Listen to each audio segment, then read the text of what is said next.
Hello everyone, आज मैंने एक सीरीज़ स्टार्ट करी है कि जिसमें हम CSIR नेट गेट के जो पार्ट ए होता है उसके सॉल्यूशंस देखेंगे। पार्ट ए में आपका जनरल एप्टीट्यूड आता है तो उसके सॉल्यूशंस देखेंगे with tricks. Okay, so welcome to my channel Tripti Vedaram tutorial. So आइए स्टार्ट करते हैं CSIR नेट दिसंबर 18 का पेपर। साथ में हम ये भी देखेंगे कि कौन से क्वेश्चंस जो है वो हर बार पूछे जाते हैं। तो मैं आपको क्वेश्चंस की रिपीटेबिलिटी भी बताऊंगी कि कौन से क्वेश्चन बहुत बार पूछे जाते हैं। तो ये जो क्वेश्चन है ये बहुत ही कॉमन क्वेश्चन है कि इसमें आपको डायरेक्शंस पूछेगा वो, कि आप डायरेक्शंस बताइए कि लास्ट डायरेक्शन कहाँ होगी। ठीक है, तो क्वेश्चन को देख लेते हैं। सबसे पहले a tourist drives 20 kilometre towards east, turn right and drive 6 kilometre. Okay, एक टूरिस्ट जो है वो 20 किलोमीटर ईस्ट फिर राइट टर्न लेता है, फिर ड्राइवर जो है वो 6 किलोमीटर। देखिए, जब भी ये ईस्ट वेस्ट राइट और लेफ्ट का कॉन्सेप्ट आता है तो आपको मैं एक ट्रिक बताती हूँ। देखिए, ध्यान से देखिए, सबसे पहले आप डायरेक्शंस प्लॉट कर लीजिए। ये आपका हमेशा ईस्ट रहेगा, ये वेस्ट रहेगा, ये नॉर्थ रहेगा और ये साउथ रहेगा। जब भी आपको ईस्ट वेस्ट नॉर्थ वेस्ट का क्वेश्चन आए, नॉर्थ साउथ का, तो इस टाइप से आपको डायग्राम बनाना है। तो ये वाली डायग्राम हो जाएगी, ये वाली डायरेक्शन हो जाएगी आपकी नॉर्थ और ईस्ट के बीच में, तो ये वाली डायरेक्शन हो जाएगी नॉर्थ ईस्ट। ये वाली डायरेक्शन हो जाएगी ईस्ट और साउथ के बीच में, तो ये हो जाएगी साउथ ईस्ट डायरेक्शन। ये वाली डायरेक्शन जो हो जाएगी वो वेस्ट साउथ या साउथ वेस्ट। और ये वाली डायरेक्शन हो जाएगी आपकी नॉर्थ और वेस्ट के बीच में, यानी नॉर्थ वेस्ट डायरेक्शन। ओके, तो ये आपकी डायरेक्शंस हो गई।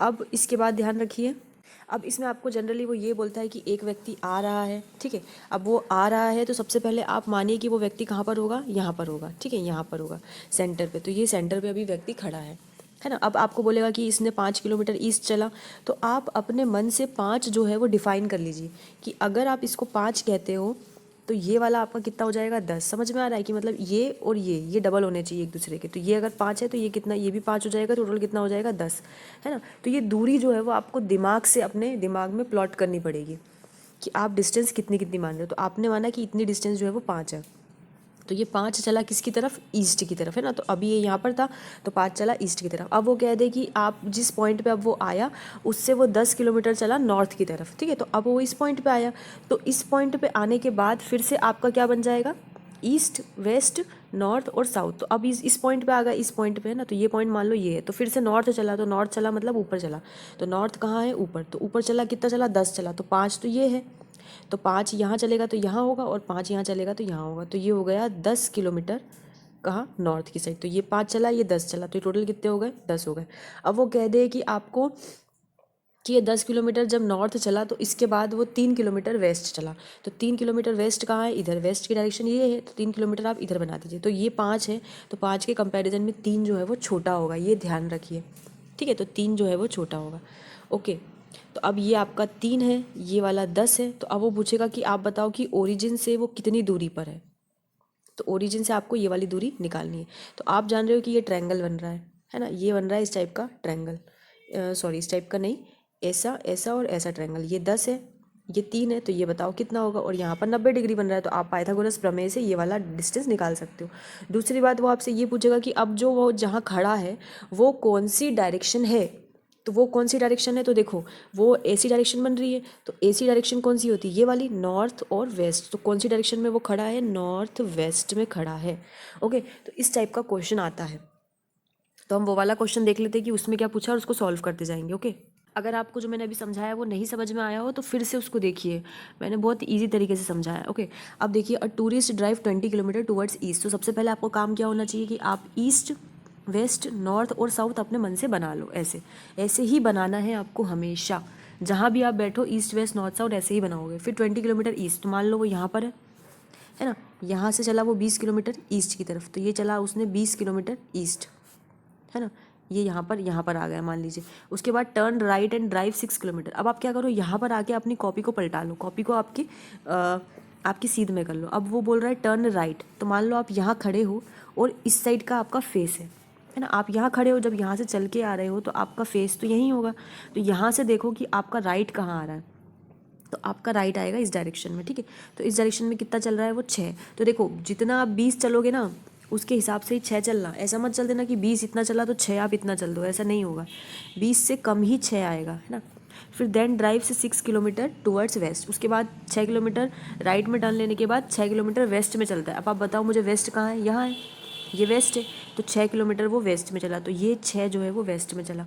Okay, then turns to his left and drives 4 kilometre. अब आपका जो चलोगे आप, तो आपका मुंह किस साइड रहेगा, इस साइड, इस साइड आपका फेस रहेगा, तो इस साइड देख लो, आपका राइट इधर आएगा, तो लेफ्ट किधर आएगा, इधर आएगा, है ना। तो यहाँ पर खड़े होने के बाद वो लेफ्ट चलता है 4 किलोमीटर, तो ये चला उसने 4, तो 6 से तो कम ही होगा 4। And finally turns right and drives 14 kilometre. अब वो यहाँ पर खड़ा है, उसके बाद वो कह रहा है कि उसने 14 किलोमीटर चला, किसकी तरफ, राइट की तरफ।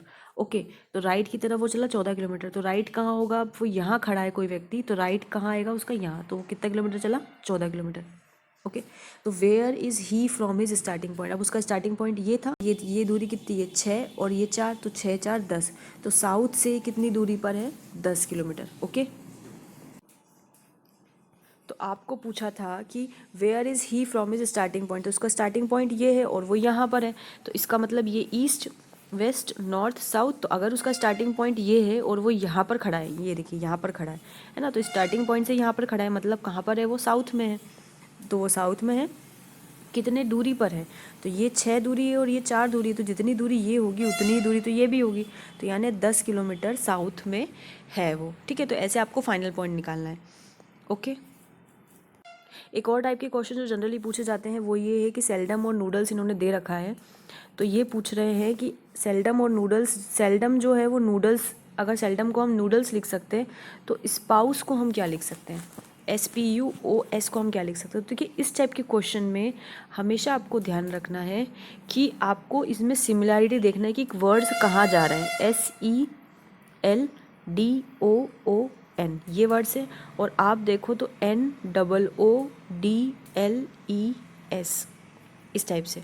तो देखो S जो है वो यहाँ है और S जो है वो यहाँ भी आ रहा है।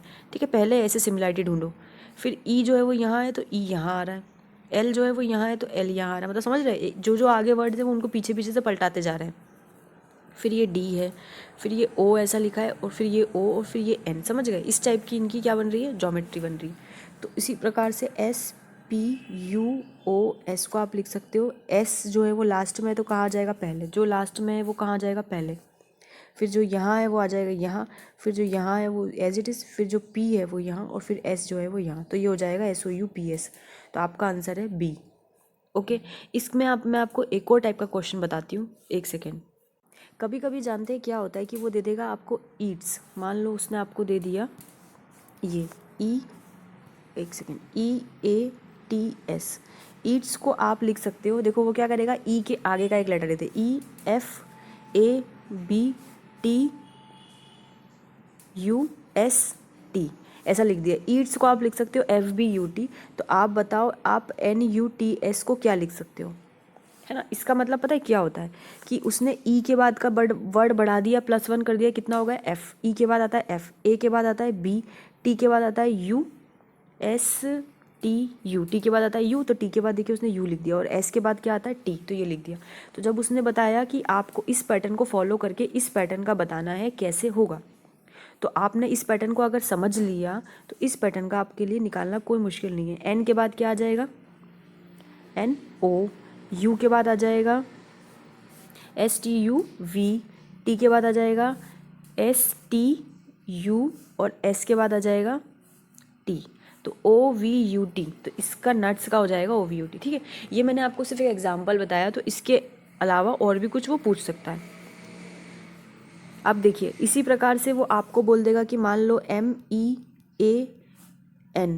लिखा है ना, तो मीन का हो जाएगा, वो क्या कर देगा, इसके आगे के 2 वर्ड बढ़ा देगा, है ना, MNO, है ना, M के बाद उसने +2 कर दिया, तो M आप अल्फ़ाबेट लिखोगे तो MNOPQ, तो M के बाद N को नहीं लिखा उसने, O लिख दिया, है ना, अल्फ़ाबेट को 2 बढ़ा दिए।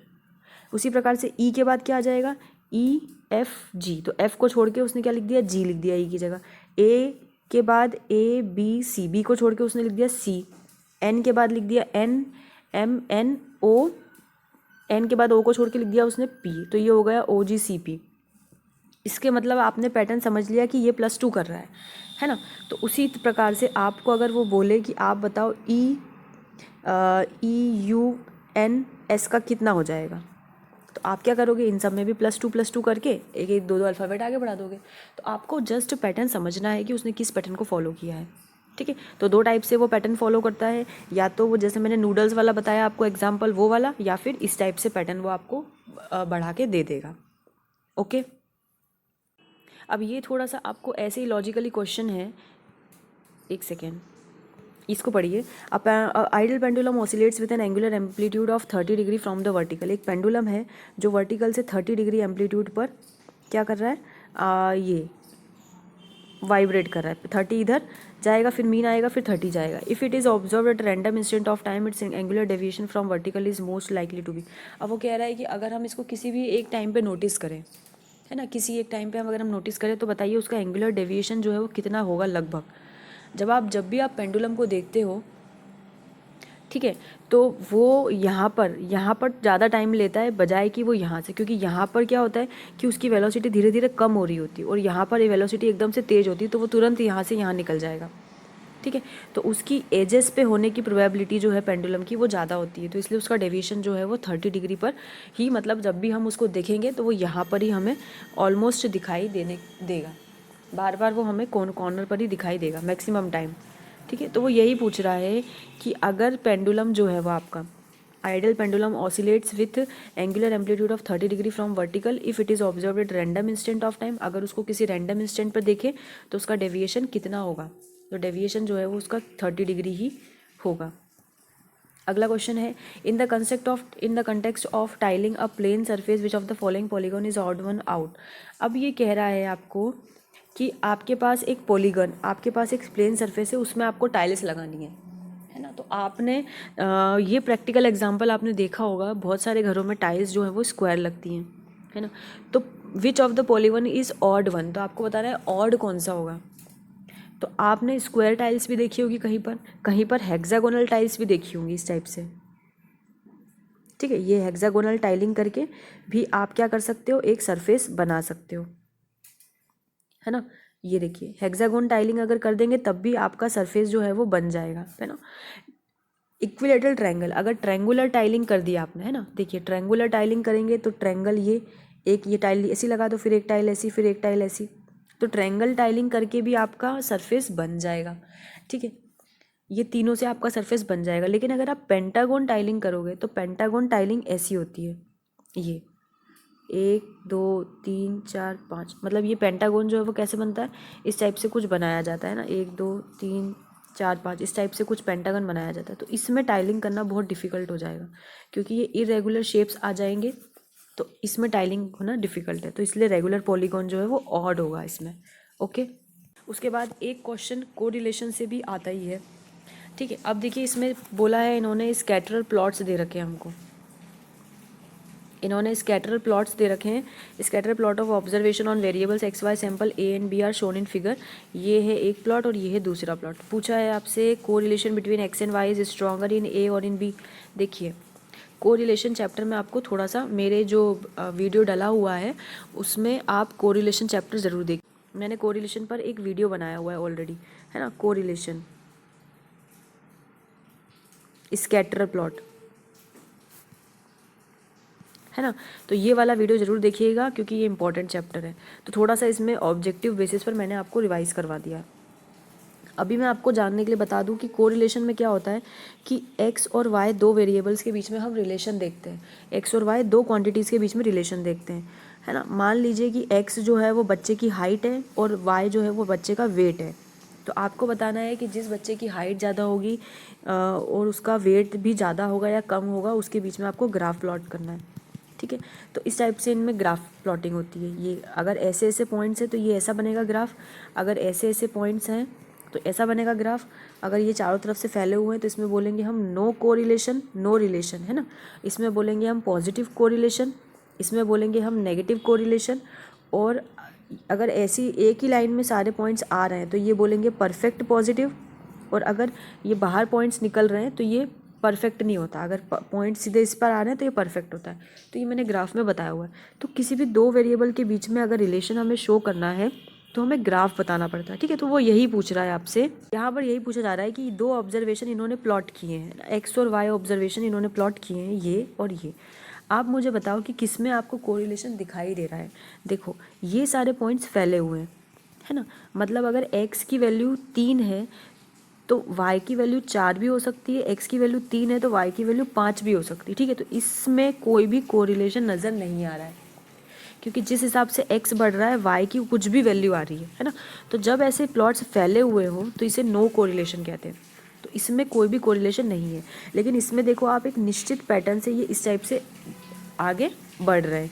तो इसमें हम कहेंगे कि x और y के बीच जो कोरिलेशन है वो स्ट्रॉन्गर है इन A देन इन B। ये गलत है, क्योंकि B में तो कोई कोरिलेशन है ही नहीं, ठीक है। और ये कह रहे हैं क्या कि correlation between X and Y is stronger in A than in B। A में ज़्यादा स्ट्रॉन्ग है, B में कम है।